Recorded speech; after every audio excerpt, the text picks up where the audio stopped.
لیکن خدا ہمیں فتح دے رہا ہے. کیوں؟ کیونکہ ہم نے اللہ پر ایمان کیا ہے. خدا مظلوم کا ساتھ دیتا ہے. ہاں ٹیمپریری ظلم ہوتا ہے لیکن یقین ہو پروردگار عالم پر.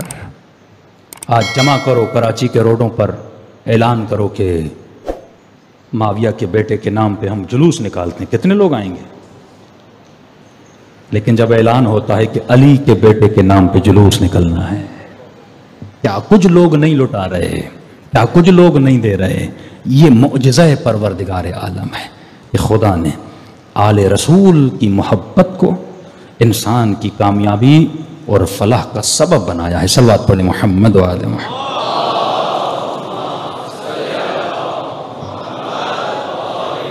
محمد وعجل فرجہم. تو بڑی سختی سے آپ کو پیش آنا چاہیے جو لوگ امام حسین کی محنتوں پہ پانی پھیرنا چاہتے ہیں، جو نوحیں بھی پڑھیں بدکاریاں بھی کریں.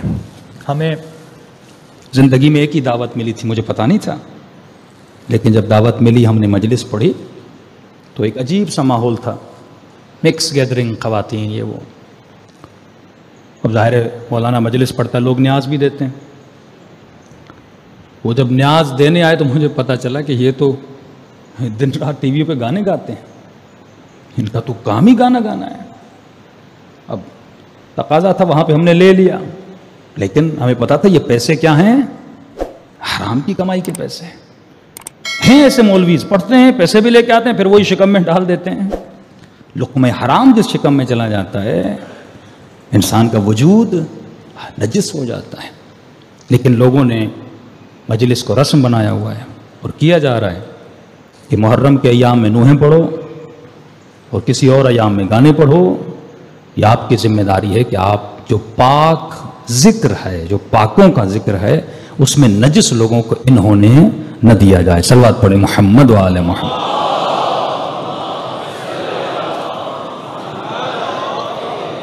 وعجل فرجہم. جس ذکر کے لیے اہل بیت نے اپنا سب کچھ قربان کیا.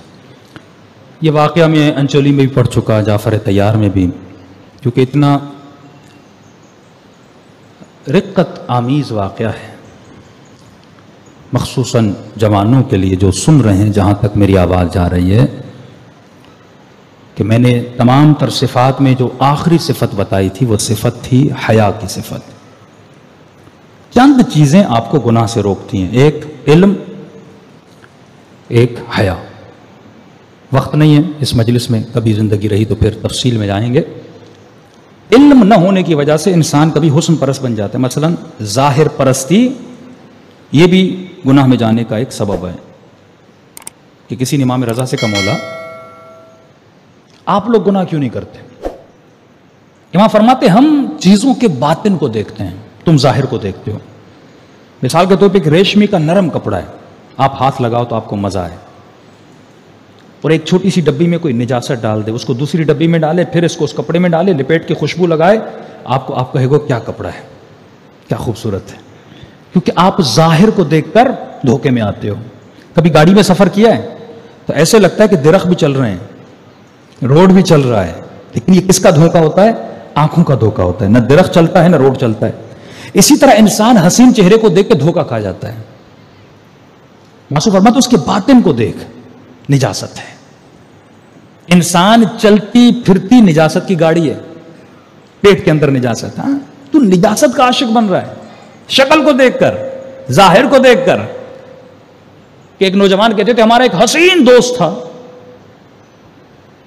سارے لوگ اس پہ عاشق تھے، اتنا حسین تھا.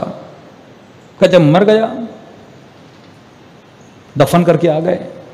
ماں باپ نے شکایت کی کہ اس کو ہمارے بیٹے کو شاید زہر ملا ہے. پھر پولیس نے پوسٹ مارٹم کیا، کہا ہم سب گئے اس کو دیکھنے کے لیے، لیکن جب قبر کھلی اتنی بدبو آ رہی تھی اس کے بدن سے، جس کے حسن پہ لوگ ترستے تھے، کہ ہم دور دور بھاگ گئے. تو ایک صفت ظاہر بھی نہیں، دوسری صفت حیا.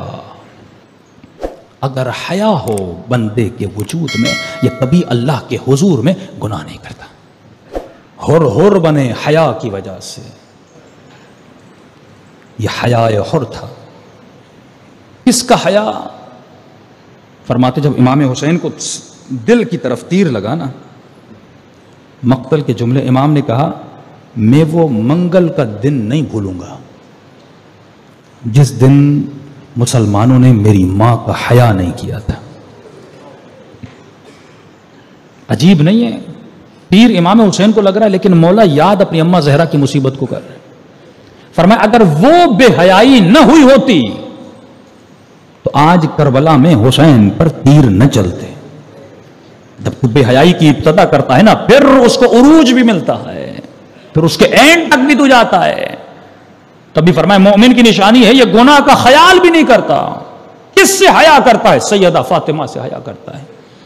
لیکن جس میں حیا نہیں وہ مجلس میں آ کے بھی گناہ کرتا ہے, نگاہ حرام میں مبتلا ہوتا ہے.